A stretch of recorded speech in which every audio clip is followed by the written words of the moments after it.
I pray and I ask you to keep your Bible open and please stand with me as we turn your Bible again in the book of John chapter 20. Pahingi uli akong panibagong tubig dito. Okay, John chapter 20 at nabasa na natin yung verse 1 down to verse 8. Basahin natin yung verse 9 and verse 10. Alright, John chapter 20 verses 9 and 10. Subaybayan niyo po yung ating mga verse sapagkat dyan lang po iikot ang ating mga talata. John chapter 20 verse 9. For as yet they knew not the scripture. They knew not the scripture that he must rise again from the dead. Then the disciples went away again unto their own home. Sa pagpapatuloy ng ating serye ng pag-aaral, Life Lessons from Resurrections. Mga aral na ating kapupulutan mula sa muling pagbangon o pagkabuhay na magmuli ng ating Panginoon. Tayo po ay manalangin. Ama naming Diyos, na higit na mabuti po sa lahat, sa araw pong ito, kami po ay nagpapasalamat. Because you live, we can face tomorrow. We have this heavenly hope na bagamat sa mundong ito, ay tila ba maraming problema, may kahinaan, may kasalanan. Pero umaasa kami at nananampalataya that there will be this glorious place, heaven, together with our Lord. Salamat sapagkat napagtagumpayan niyo ang kamatayan. Na kung paano kayo nabuhay na magmuli, gayon din naman ang pangako niyo sa sino mang sumampalataya sa Kanya. Bagamat mamamatay, ngunit may habang buhay na naghihintay. Lord, sa umaga pong ito ay patawarin niyo po kami sa anumang aming pagkakasala. Hindi namin kailangan magkunwari sa kalalagayan ng aming isipan at ng aming puso. Ano man ang aming mga pagkukulang, ano man ang mga hindi tama sa aming puso, ang aming mga nagawa, Lord, patuloy kaming humihingi ng kapatawaran. Marapatin niyo po kami sa umagang ito. Kaya Lord, sa umaga pong ito ay i-align niyo po ang aming puso, ang aming pananaw sa salita ng Diyos. Sa buong linggo, we keep hearing whispers and voices coming from this world, but this time, it will be coming from your word. Kausapin niyo po kami. Challenge us, O God. Change us, O God. Comfort us with your word. Sa umaga pong ito ay salamat sapagkat kami po ay nagkatipon-tipon. Out of our diversity, this day we have unity. We are united for Christ. Iba-iba ang aming mga ginagawa, iba-iba ang aming mga punto ng buhay, pero sa oras na ito, iisa lamang ang aming layunin. Kami ay naririto upang kilalanin kayo bilang Diyos. Naririto kami upang magpakumbaba. Naririto kami, Panginoon, upang magpuri, magpasalamat, at makinig, magkaroon ng hamon mula sa inyong salita. Muli sa umaga pong ito, pahiramin niyo po ako ng kalakasan, karunungan, maging makabuluhan ng umagang ito. Ano man ang aming gagawin pa sa maghapon, salamat sapagkat mayroong panahon ng pagsamba. At muli kaming humihingi ng kalakasan sa panibagong linggo. Hindi namin alam ang hinaharap, pero ano man ang harapin namin, lagi naming hinihiling ang inyong presensya. Lord, sa umaga pong ito, patuloy namin hinihiling ang pagkilos ng Banal na Espiritu sa aming puso. Ito po ang aming dalangin sa matamis sa pangalan ni Jesus. Amen and amen. Please be seated. Okay. Life Lessons from Resurrection. From verse 1 down to verse 8 of John chapter 20, napag-usapan natin last time yung mga ilang kapupulutan ng aral mula po sa context na ito. Ang context, ang Panginoon ay namatay, at sa kanyang araw ng pagkabuhay, ay ito po ang pangyayari from John chapter 20. First, we can see the longingness for Christ. It was Mary Magdalene, na kung saan ay early in the morning, nung namatay ang Panginoon, hindi siya nakatulog. At dahil hindi siya makatulog, gumising siya ng maagap, at talagang hinanap niya ang Panginoon, bagamat knowing, sa pagkakaalam niya ay patay na ang Panginoon, pero hindi niya matanggap. Talagang hinahanap niya ang Panginoon, the longingness for Christ. So does we, Christians, Nawa ay nagkaroon po tayo ng ating pananabik sa salita ng Diyos. Nawa ay hindi mawawala yung ating pananabik sa pagsamba. Nawa ay kung saan man tayong dako dalhin ng ating trabaho, ng ating pag-aaral, we get excited with so much things. Maraming mga bagay na nagbibigay sa atin ng excitement. Pero nawa, pagdating po sa gawain ng Diyos, ay ikinalulungkot at hinahangad natin, hinahanap natin talaga yung pakikinig at yung hindi lang the Word of God, but even the worship for God, at hinahanap natin yung the works for God. Yung ano ba yung aking gawain, ano ba yung ministry na meron ako. So we can see that in the life of Mary Magdalene, the longingness for Christ. And then we can also see the love of Christ, yung dakilang pagmamahal ng Panginoon. No, nakita po ni Mary na wala ang katawan ng Panginoon, agad po siyang bumalik sa mga disipulo, unang-una kay Pedro, maging sa ilang disipulo, at sabi niya, ako ay babalik sa mga disipulo, I will return to the disciples whom Jesus loved. Alam naman po natin ang pagtatapos ng kabanata ng buhay ng Panginoon kung paano ang naging trato ng mga disipulo sa Kanya. He was betrayed, iniwan siya, hinihiling ng Panginoon na samahan niyo ako ng ilang oras sa huling sandali upang manalangin, tinulugan siya. Nung ang Panginoon po ay napako sa krus, wala nang nagawa ang mga disipulo, nagtatago. Well, after all, na mga bagay na ito na ginawa ng disipulo kay Kristo, alam ni Mary na nananatili yung pag-ibig ng Diyos sa mga disipulo. Sabi ko nga pa, humanly speaking, kung ang Diyos ay tao lamang, ay maaaring may pagdadamdam, maaaring may pagtatampo, o maaaring magalit sa mga disipulo, na kung saan, kung meron mga asahan, those close circles in our life.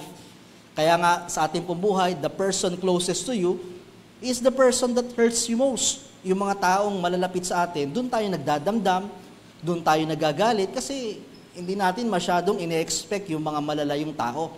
Pero yung kapamilya mo, asawa mo, magulang mo, anak mo, kaibigan mo, iba yung inaasahan natin. Well, in the last days, in the last hours, in the life of Jesus Christ, hindi po nagampanan ng disipulo yung mga bagay na dapat gampanan. But still, sabi po, Mary came to the disciples whom Jesus loved. The love of God covers all their sins. Gayon din po sa atin. Kaya masarap manambahan, kaya masarap maglingkod at masarap lumapit kay Kristo. Sapagkat ang Kristo natin ay Kristo na mapagpatawad. Sapagkat ang Kristo natin, na anuman ang nagawa nating pagkakamali, ay pwede pa rin tayong makabalik at makalapit sapagkat siya'y Diyos ng pagpapatawad at pagmamahal. And then we can see here, the last but not the least. Kinausap ni Mary ang mga disipulo at agad silang pumunta sa Panginoon. Naunang umalis si Peter, pero nausadan siya ng ilang disipulo. Siguro mahina si Peter, mabagal si Peter, may pag-aalinlangan si Peter, nausadan siya ng ilang disipulo. Pagdating po sa kuweba, nandun ang mga disipulo, bagamat nauna sila, hindi sila nakapasok, nag-alinlangan sila, maaring hinihintay nila sa Peter, maaring sila po ay natatakot, and then dumating si Peter, pagdating niya, bagamat nahuhuli, mas nauna pa rin siya. The last but not the least. Sa atin po buhay bilang Kristiyano, hindi po pinag-uusapan kung sino po ang nauna. Hindi po pinag-uusapan kung napakabilis mo ngayon sa paglilingkod. Ang pinag-uusapan ay sino ang makakapasok o makapagtatapos. Maaring naisip natin na tayo po ay nahuhuli na, maaring iisipin natin na malaki na yung ating pagkukulang, but there is always a chance for us to finish the course, to finish the race that God sets before us. Ang mahalaga, matapos po natin yung ating paglilingkod sa Panginoon because the last is not the least. And then we can see, pagpasok po nila doon, wala ang katawan ng Panginoon, nakita po nila yung balabal ng Panginoon, the linen clothes, or the swaddling clothes. When someone born, during that time, binabalot po ito ng swaddling clothes, yung mga lampi ng bata. But when someone died, binabalot ng linen clothes. Ang significance po nito, Jesus Christ was born to die. Simula pa lang po nang ipinanganak ang Panginoon, nakatakda na siya ay mamatay. Bawat tao, nung tayo ay nabubuhay, wala pong itinakda sa atin na kung saan ang ating magulang ay ang gustong maging kapalaran ay tayo ay mamatay. Kaya nga pinagsusumikapan na mai-provide ang lahat para mabuhay. Pero ang Diyos Ama, nakadisenyo sa kanyang anak that you are born to die. You are born to die upang tubusin ang kasalanan ng sanlibutan, nang sa gayon, ang sinuman ay hindi mapahamak, kundi magkaroon ng buhay na walang hanggan. So that is from verse 1 down to verse 8. Actually, 4 points hanggang last verse, merong outline po ito pero kukuha lang tayo ng 3 sa umagang ito. And I want you to keep your Bible open sapagkat dyan lang po tayo iikot. Okay, are you ready for the Word of God? Verse 9, basahin ko po sa wikang Tagalog, kayo mamaya ang babasa ng English. Hindi pa nila nauunawaan noon, Tagalog, hindi pa nila nauunawaan noon na si Jesus ay kailangan muling mabuhay ayon sa kasulatan at umuwi ang mga alagad sa kanilang mga tahanan. Okay? Number 5, ang ating pong punto, puro letter L naman yan, is the lack of knowledge. The lack of knowledge. Nung nakita nila na wala ang Panginoon, nandun ang balabal, meron silang iba't ibang context, ninakaw, nawala, or kung ano pa man, nag-uwian na po ang mga disipulo. Nag-alisan na sila, at si Mary Magdalene lamang ang natira. Nakalagay po doon, sapagkat hindi nila alam, okay, because they knew not the scriptures. The lack of knowledge, supposed to be alam nila sapagkat nagpapahiwatig ang Panginoon ng ilang beses na siya ay mamamatay at mabubuhay na magmuli. Even in the old scriptures, nakalagay po doon ang propesya ng hindi lang pagkabuhay, hindi lang pagsilang, kundi pagkamatay at pagkabuhay na magmuli ng ating Panginoon. They have been with Jesus, but they knew not. The lack of knowledge, the danger of the lack of knowledge. Bawat bansa at lipunan ay pinapahalagahan ang karunungan, kaya nga po sa mga gobyerno, pangunahin ang pagtugon sa edukasyon. Because there is a danger in the lack of knowledge.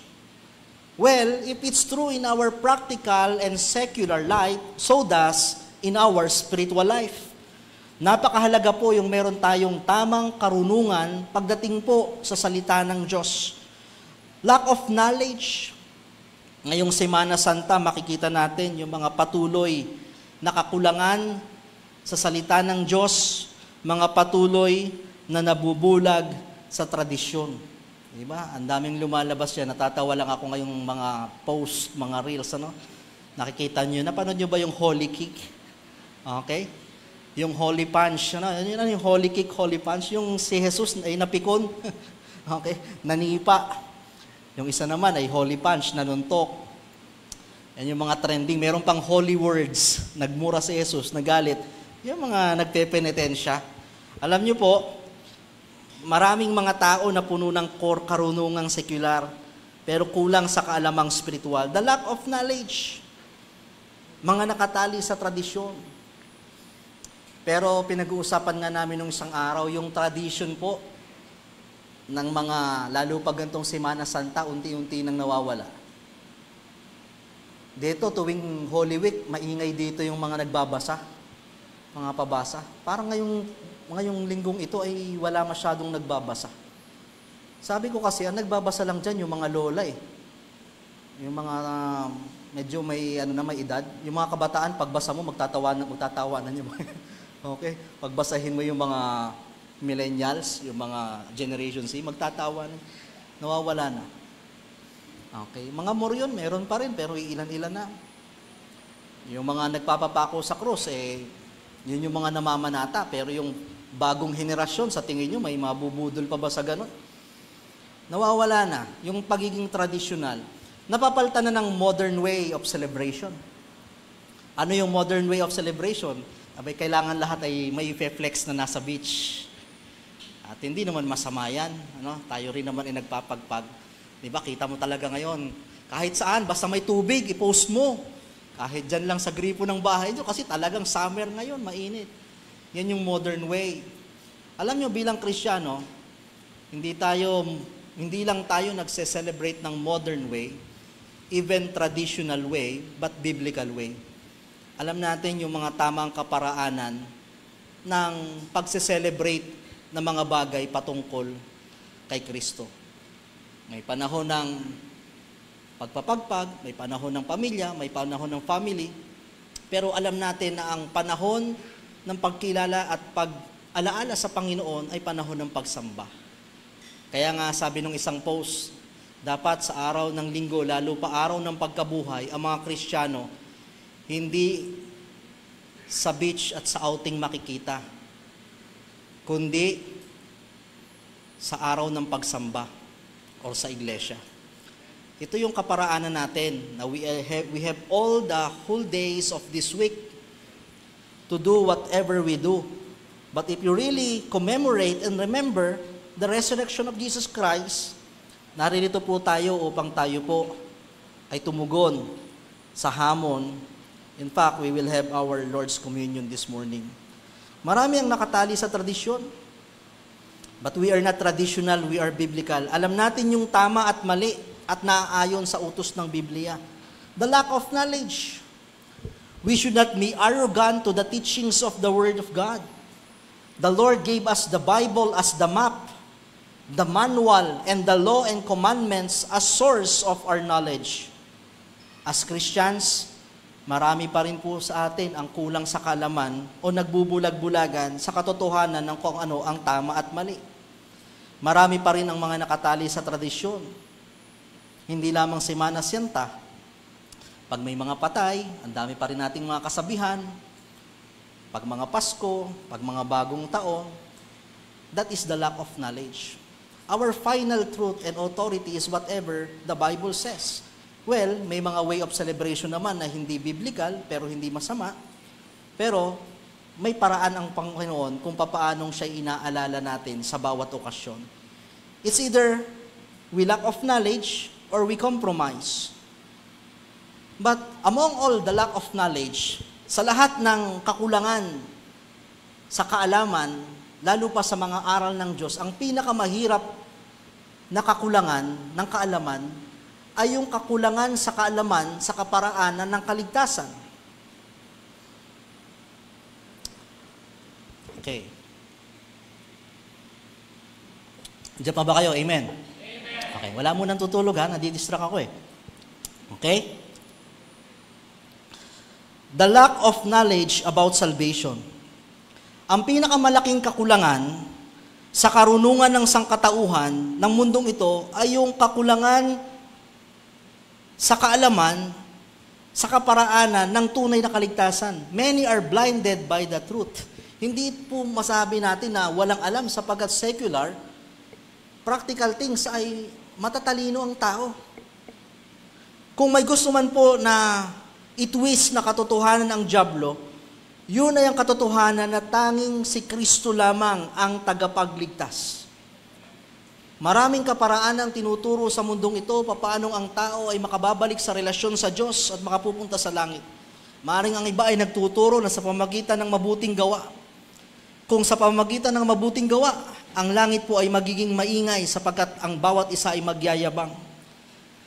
Maaaring ang iba ay nagtuturo sa pamagitan ng pag-anib sa iglesia, pagbabautismo, iba't ibang kaparaanan. But the Bible says, Jesus, I am the way, the truth, and the life. No man cometh unto the Father but by me. The lack of knowledge with regards to the salvation, ang pinakadelikadong kakulangan sa kaalaman. There are many religions, there are many churches. We may have the same way of worship. Pwedeng sabihin natin, pare-parehas lang naman yung iglesyang yan, sumasamba rin naman. Pare-parehas din namang umaawit, pare-parehas din namang may word of God, pare-parehas din namang may mga tugtugan, pare-parehas din namang may kaloob. Walang pagkakaiba. Pero ang pagkakaiba ng isang tunay na iglesia at tunay na katuruan ng Diyos, tingnan mo ang pinagkaiba, ano ang kaparaanan ng kaligtasan. Papaano ang tao ay makararating sa langit. Kaya napakahalaga po na mayroong tamang kaalaman patungkol po sa ating tinatawag na kaligtasan. And thank God because we were once blind, but now we can see. We were once lost, but we're found.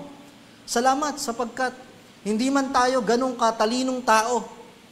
Pero salamat sapagkat nagawa mong buksan ang iyong mata at ang iyong puso sa pagtanggap sa Diyos. Why? Sapagkat marami pong napakatalinong tao, pero hindi po nila nakukuha ang karunungan ito na yung karunungan na tanging Diyos lamang ang pwedeng magligtas sa tao. Kaya nga kung ikaw ay isang Kristiyano, napakalaki ng significance nitong Resurrection Sunday. Hindi mo lang ipinagdiriwang yung ating panahon na magkakasama bilang pamilya. Hindi mo lang pinagdiriwang yung tayo ay nakapag-outing, nakapag-beach. Ang pinagdiriwang natin dito, yung pagkabuhay ni Kristo. Sapagkat yung ating tagapagligtas ay hindi lang namatay, kundi muling nabuhay at naroon sa lugar ng langit. At ganun ang kanyang pangako sa sino mang sumasampalataya. That we have that assurance that once we die, there is a salvation and eternal life waiting for those who put their trust to the Lord. So the lack of knowledge to our salvation.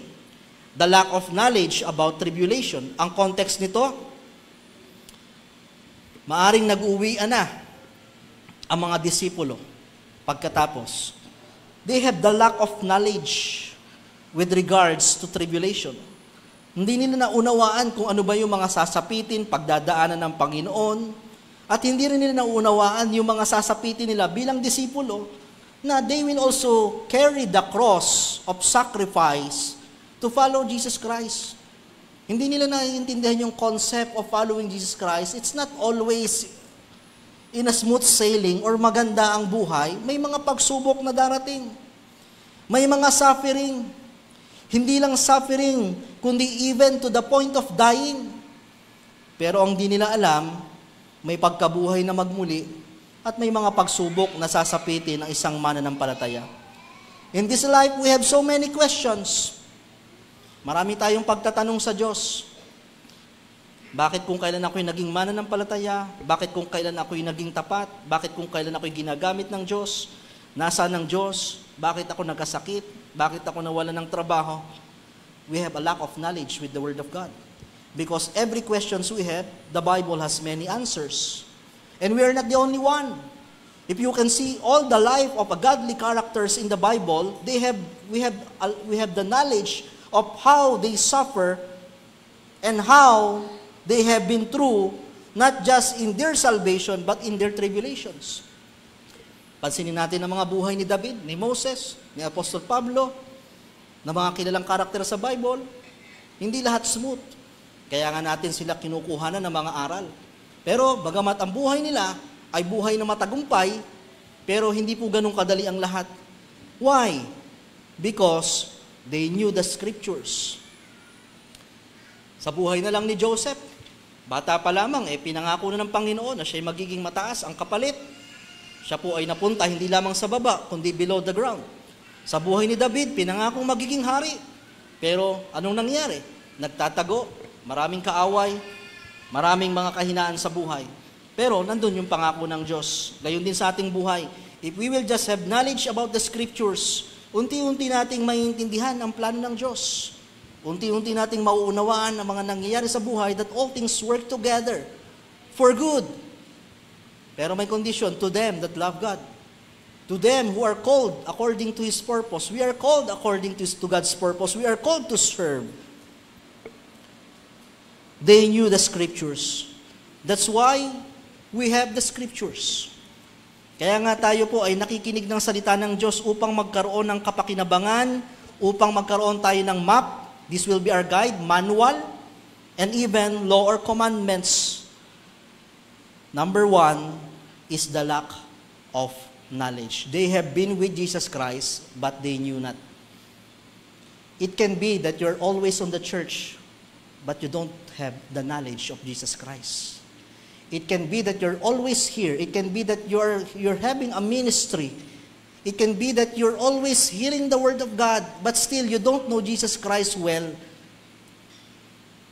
For I know the thoughts, sabi ng Panginoon. Alam ng Diyos. God is infinite, and we are finite. Hindi natin kayang alamin lahat ng nasa isip ng Diyos, but we can grow in the knowledge, in the mind of Jesus Christ. Somehow, nakikilala natin ang Diyos, ang paraan ng Diyos, ang isang tao, na bago mo palang nakikilala, hindi mo alam ang lahat ng kanyang kaparaanan. Pero the more you've been with Him, nakikilala mo, ganito siyang magluto, ganito siyang magsalita, ganito ang gagawin niya sapagkat close ka sa Kanya. The more we get intimate to the Word of God, the more we get intimate to Jesus Christ Himself, the more we have the knowledge of everything, sapagkat there is a danger in the lack of knowledge. Pang-anim, verse 11, basahin niyo po sa wikang English, John chapter 20, verse 11, everybody read loud and clear.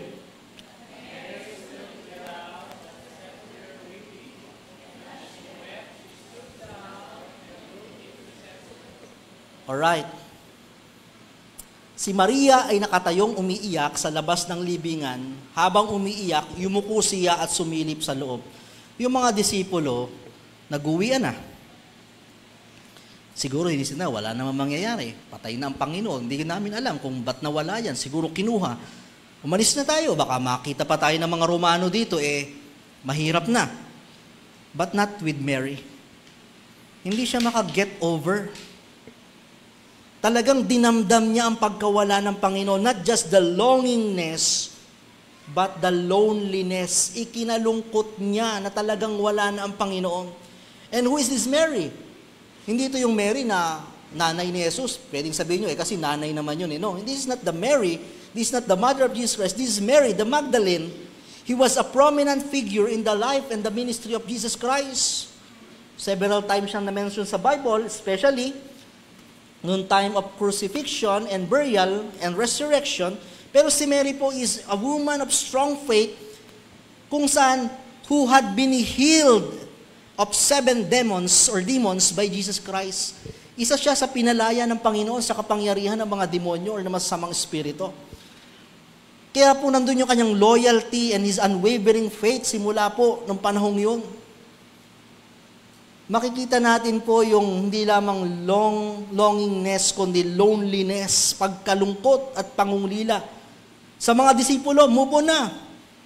But not with Mary. Talagang ikinalungkot niya at dinibdib niya ang pagkawala ng Diyos. We have all the sources of loneliness. Lahat tayo may mga bagay na nagpapalungkot sa atin. Ano nagpapalungkot sa inyo? Ano-ano ang mga bagay? Tingnan nyo ang katabi nyo kung may saya ba o puno ng lungkot. Yung iba malungkot, hindi pa nakakapag-beach. Wala man na akong ma-post ngayon linggong ito. Ayoko muna magbukas ng Facebook. Diba? Pag walang pera, malungkot. Amen? Malungkot. Pag hindi mo kasama ang iyong pamilya, malungkot. Pag nawala ng mahal sa buhay, yung walang honor, malungkot, pero mas lalong malungkot yung hindi nakagraduate. Malungkot yun. Hindi tayo nakapasa. Ang daming sources of loneliness.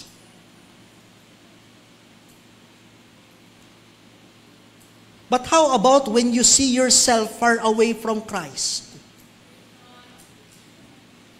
Paano pag may tagpo sa buhay mo na ang layo mo na sa Diyos, hindi ka nakapagsimba, hindi ka na nakakagawa ng iyong tungkulin, hindi ka nakapagbigay. Those loneliness, when it regards to Jesus Christ, ikinalulungkot ba natin? As Christians, isa sa pinakamalungkot dapat ay yung pag nawala ka or nalayo ka sa gawain ng Diyos. Sabi ko nga, ang dami nating bagay na ikinalulungkot at being realistic, talagang nakakalungkot. Pero bilang Kristiyano, dinadamdam mo ba? Pagka ikaw ay napapalayo sa Diyos, dinadamdam mo ba pag hindi ka na nakakapagsimba? Dinadamdam mo ba pag yung ministry mo nawawala na?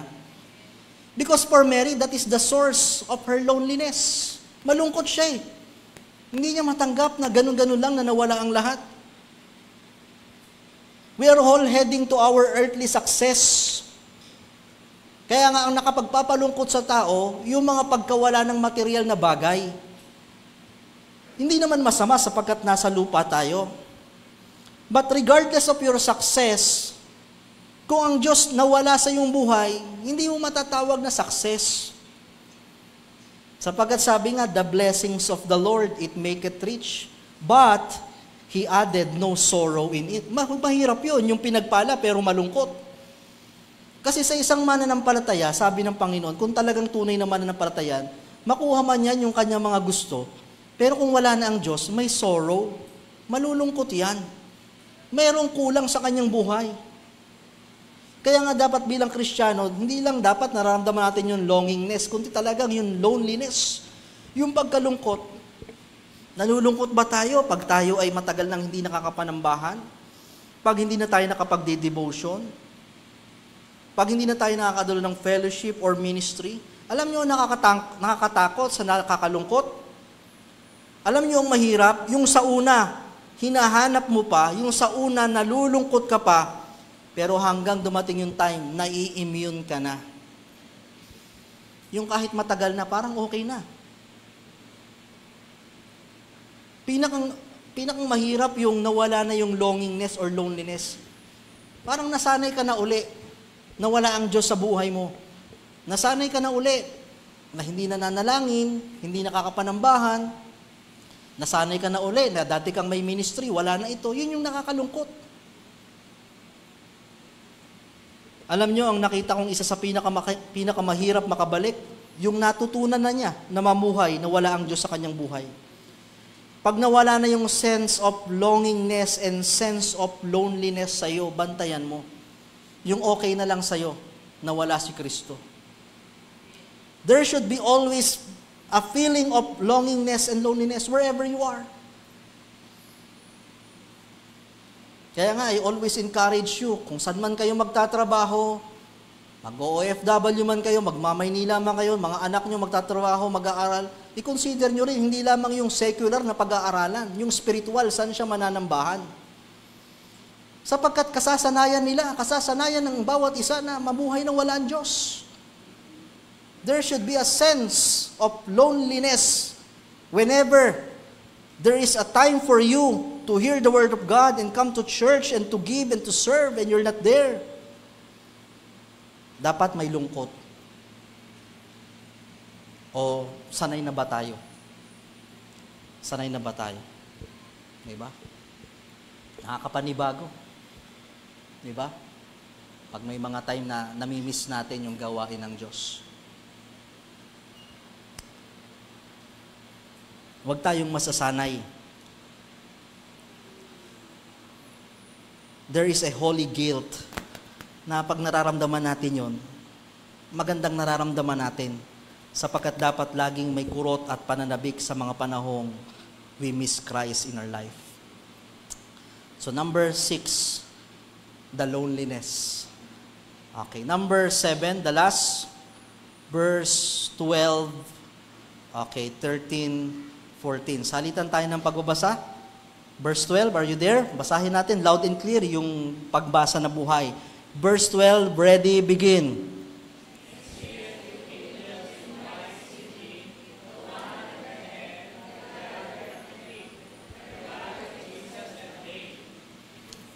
Verse 13, tinanong nila si Maria, babae, bakit ka umiiyak?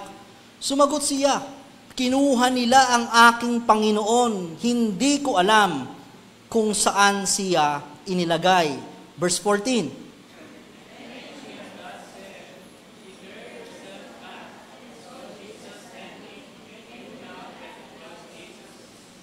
Verse 15. Tinanong siya ni Jesus, babae, bakit ka umiiyak? Sino ang hinahanap mo? Akala ni Maria, ang kausap niya ay isang hardinero, kaya't sinabi niya, Ginoo, kung kayo man ang kumuha sa kanya, pakituro nga po ninyo sa akin kung saan ninyo inilagay at kukunin ko. At verse 16, Maria, sabi ni Jesus. The last, number 7, the lies of the devil. Ang deception or kasinungalingan ng diablo. Yung context, umuwi na ang mga disipulo. Si Mary nag-iiyak dahil sa kanyang pag-iyak. May napansin siyang dalawang anghel sa loob ng libingan ng Panginoon. Kinausap niya, bakit ka umiiyak? At meron siyang nakitang isa na napagkamalan niyang hardinero. Kinausap siya, ngunit ito ay si Jesus. It is Mary Magdalene kung saan unang nagpakita ang Diyos sa kanyang pagkabuhay. May mga context pa dyan, wag muna akong hihipuin, kailangan ko muna makarating sa aking Ama, and so on, another preaching, but we will focus on that. We can see here the lies of the devil. Ang kasinungalingan ng diablo na iniasik sa ating puso't isipan? Well, ang unang kasinungalingan na ilinagay ng dyablo sa isipan ni Mary, patay na ang Diyos. Patay na ang Diyos. The same deception that the devil put in the mind of the disciples, kaya umuwi na sila. Patay na eh. He is dead. Walang saysay yung mga pagsama-sama nyo sa Panginoon nyo. Patay na. Tulad ng ibang Diyos, patay na rin siya. Pangalawang deception, kay Mary, may nakita siya, gardener. Akala niya gardener, pero ang Panginoon pala. Full of lies. The word, even the word there, they may know, maaring sa pagkakaalam nila, wala na, uwian na, naipako na, nailibing na, ano pang gagawin natin, patay na ang Panginoon. Maaring yung mga nanampalataya sa Panginoon noon, nalungkot, sapagkat inaasahan nila na ang Diyos na ito ay Diyos ng mga tagapagligtas, mahirap pa rin ang aming buhay, kung ano pa man. The lies of the devil. Well, the devil may have whispered the same to Mary, just like he did with the disciples. Go home.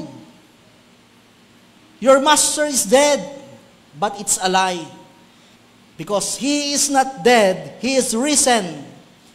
It's not yet over, for he arose. Bumangon ng ating Panginoon. 1 Corinthians chapter 15, O death, kamatayan, nasa nang iyong kabandag? O death, where is thy sting? O grave, where is thy victory? The sting of death is sin, and the strength of sin is the law. But thanks to God, which giveth us the victory through our Lord Jesus Christ. The same lies the devil may inject to us whatever we face. Maaring discourage ka, you have discouragement.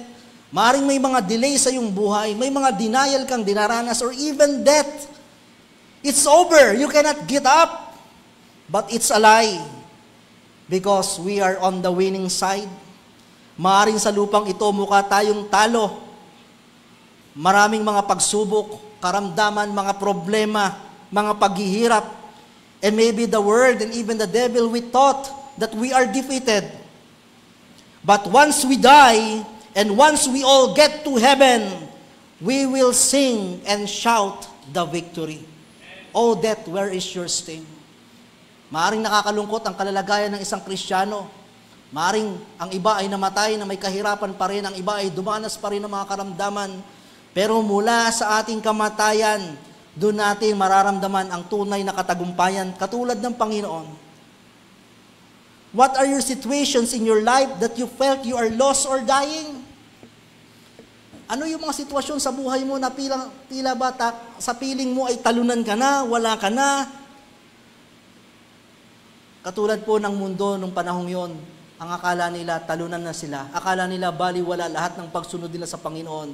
Even the disciples thought that Jesus is dead. But it's not yet over until God says it's over.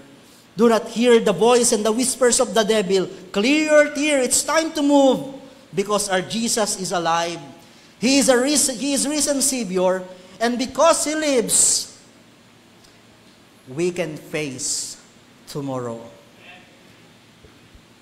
Dahil ang Diyos natin ay buhay, nagkaroon tayo ng pag-asa. Alam nyo, ang hirap mabuhay kung alam nating wala na rin tayong inaasahan. Alam nyo, lahat ng tao, what makes people alive and wants to live, especially yung mga bilanggo, pag may pag-asa pa. Pero pag sinintensyahan na yan ng walang habang buhay, or pag alam nilang wala ng pag-asa, papakamatay na rin yung iba. Pero hanggat may nakikitang pag-asa, gustong mabuhay. Alam nyo, tayong mga tao, kung ang titingnan lang natin ay ang mundo, ang nangyayari sa bansa, ang katatayuan natin, maraming nawawala na ng pag-asa. Ano pa bang aasahan? Pero dahil ang Diyos natin ay muling nabuhay na magmuli, at alam natin na merong nakalaan sa isang mananampalataya, meron tayong pag-asa na ang katapusan sa mundong ito ay hindi katapusan ng lahat. Meron tayong pag-asa na kahit tayo ay nasa mundong ito, ang Diyos natin ay natutulog. Ang Diyos natin ay hindi natutulog. Kaya ngayon yung katanungan, okay? Yan yung katanungan ng konta, di ba? Natutulog ba ang Diyos? Diba? Meron tayong pag-asa na alam natin sa panahong hindi mo kaya, may magagawa ang Diyos. Meron tayong pag-asa na sa panahon na tayo naliligaw, merong Diyos na iiwanan ng ibang tupa upang tayo hanapin. Meron tayong pag-asa na sa panahon ng karamdaman, merong kagalingan na nagmumula sa Diyos. At kung abutan man tayo ng kamatayan, hindi pa rin walang pag-asa. Sapagkat alam mong ito'y simula pa lamang ng tunay at lubos na pangako ng Diyos. Alam nyo, ang isang Kristiyano ay punong-puno ng pag-asa. Sapagkat lugi man tayo sa mundong ito, lugi naman sila kung wala sila kay Kristo. Sapagkat there is heaven waiting for us. Kinalulungkot natin ang paghiwalay sa ating mga mahal sa buhay, ang ating kamatayan. Pero sabi nga, for me to live is Christ and to die is gain. Pero kung lubusan mong nauunawaan, ang iyong kahahantungan, we can live. We can face tomorrow because He lives. But the number 7 is the lies of the devil. Ang kasinungalingan ng dyablo, wala na, paulit-ulit na lang yung buhay mo. Wala na, hindi na kayo gagaling, hindi na kayo giginhawa, ganyan na lang ang buhay. Mahirap, hindi ka na makakabangon. Hindi na magbabago yan. Yan ang lies of the devil. It's over. It's dead. But no, it's not yet over. Until God says it's over. Kaya kung ikaw ay may Diyos, Diyos lang ang magtatakda at magsasabi sa iyo na tapos na. Kaya tayo ay may nabubuhay pa.